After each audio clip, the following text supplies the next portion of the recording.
and gutting the welfare system, you really have to convince people that those who are receiving welfare, and welfare had a lot of support in the 1970s. People thought it was a good, we should have a welfare war on poverty. And people should, all of that stuff, So what you had to do was convince people that those who were receiving welfare were undeserving, right? So you developed this new narrative, right? Undeserving, or it was very racist. You talked about welfare Cadillacs, welfare queen. These are the terms that Ronald Reagan used.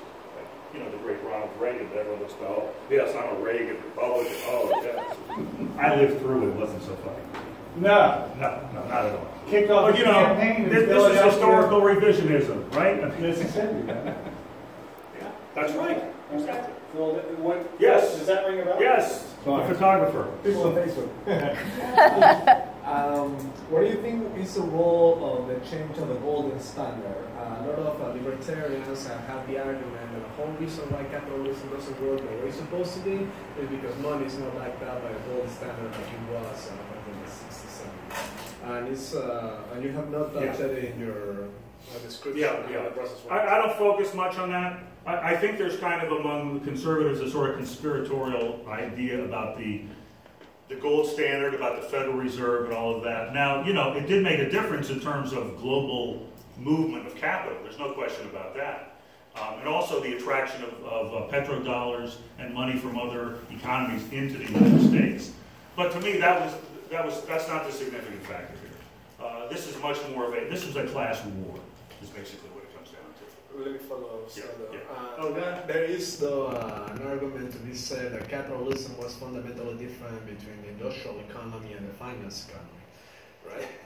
Because now money is not being made just out of labor. Money is being made out of thin air. Yeah, money being out of money.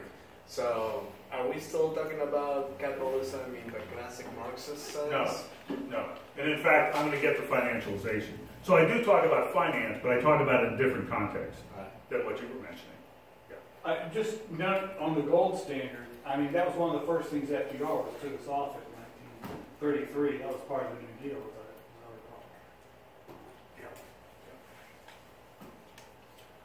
All right, so taxes, regulations, labor, the welfare system,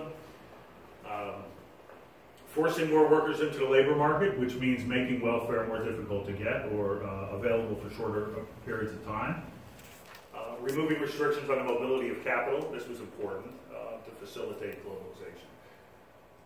People who talk about, when they talk about globalization in the context of this neoliberal model, they talk about the spatial fix. What they mean by the spatial fix is that, capitalists realized that they could use geographic variations in the cost of production very effectively if they analyzed, where to locate and source different forms of production, and we'll get more to that. And then privatization. Private is always better than public, and so you have a lot of privatization. And we're going through another phase of this now under Trump. All right, so what did we witness under neoliberalism? Well, today we have the highest income and wealth inequality probably since they've been measuring it with accurate statistics. Deindustrialization, and what that means is that the manufacturing base has basically been hollowed out. And a lot of this has to do with globalization and the movement of manufacturing to Mexico, to China, to wherever you can find a location that is relatively unregulated and where wages are low. So outsourcing and offshoring, those two, we'll come back to those, but those are really critical pieces. That is, the corporation, under neoliberalism, there was a transformation of corporate strategy. And one part of it was to essentially outsource a lot of activities that at one time were in-house. And much of that is manufacturing. Okay? Because the high-end, high-value activities aren't the actual production of a product, but the design, marketing, branding, etc. Okay, so we'll get back to that. So first of all, you make the organization more mean and lean.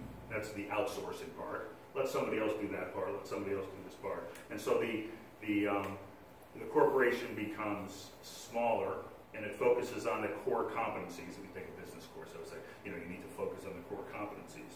Right? What you do best. Let somebody else do the other stuff that isn't really your core competency, your core strength. And then where should it be done? Where it can be done as cheaply as possible, offshore. So outsourcing, pushing pieces of the corporation out of the corporation, so the corporation can focus on particular activities, and then contracting those activities in locations where labor is cheap. So the term that some people use is the Nike-fication of the economy. Nike doesn't produce tennis shoes. They design tennis shoes. They market them. They brand them. It's all produced through subcontractors somewhere else. So you have that model, right? And then you have the Walmart model, where basically everything in Walmart is produced by a subcontractor in, let's say, China, right, to certain specifications. So none of this production is being done here. So deindustrialization, financialization. Greater and greater amounts of profit are generated by the financial sector of the economy rather than the manufacturing sector of the economy. And we'll talk more about that. Fiscal crises mean that you have low taxes and expenses that cities and states and governments face, so they're constantly in budget crises. Then we have the Great Recession.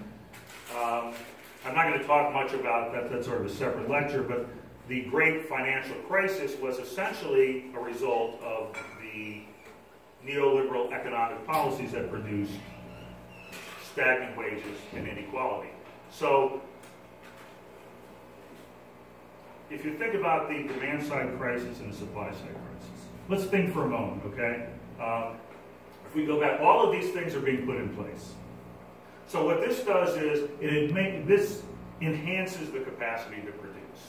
It creates an environment where production can be done very profitably. The problem is that you're squeezing wages. Wages are flat. They're stagnant. Inequality is increasing. Workers don't have much power. Jobs are very insecure. So on the one hand, you've got beautiful supply-side conditions, but the demand side is insufficient, right?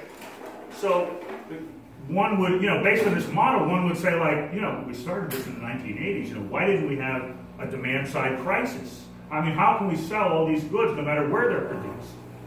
Right? Because remember, they're produced somewhere else. Well, that solves the problem with the cost of production. But what that also means is all the people that produce that stuff here, that got paid decent wages, don't have those jobs anymore, right?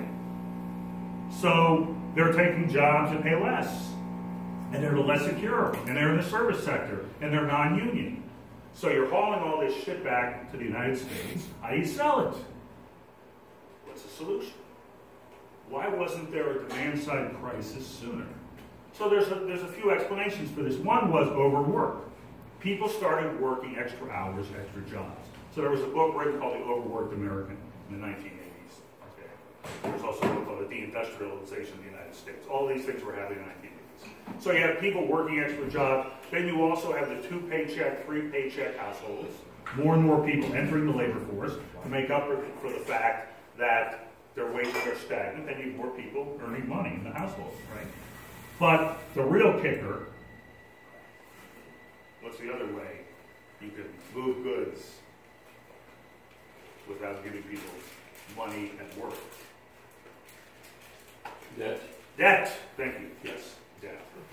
So debt-driven consumption through the 90s and especially into the 2000s with the housing bubble, people were using their home as an ATM machine, home equity lines of credit, mortgaging your home, etc. All of this built up more and more and more debt.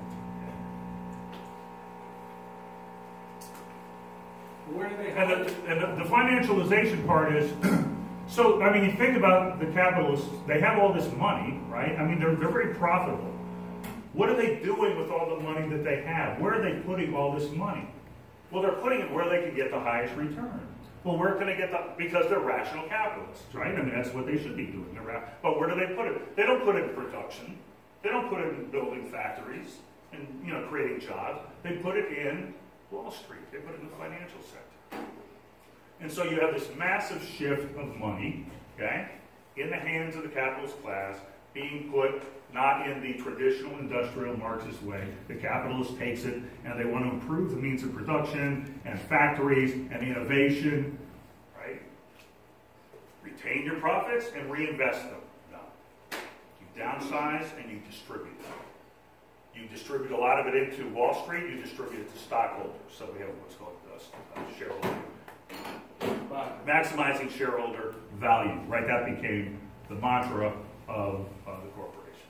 So all of this stuff is happening. So think about this. The capitalist class withholds wages from their workers.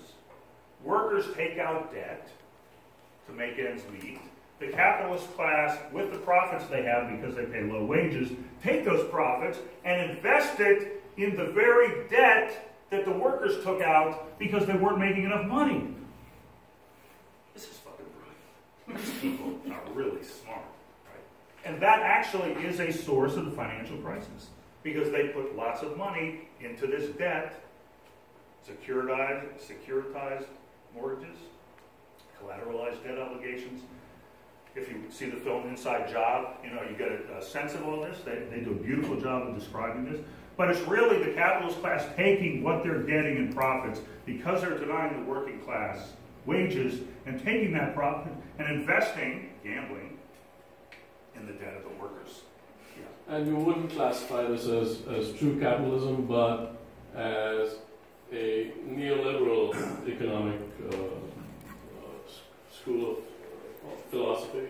Neoliberalism has produced a form of capitalism that does not conform to classical capitalism, right, where capitalists take their profits and reinvest them. We could talk about whether workers are exploited in that system or not, but that's the classical way you would expect capitalism to work. So now we have rentier capitalism, what's called rentier, right? Where people are essentially gaining profit on the basis not of production, but on the basis of financial instruments and monopoly position. There's a lot of concentration as well. But of course,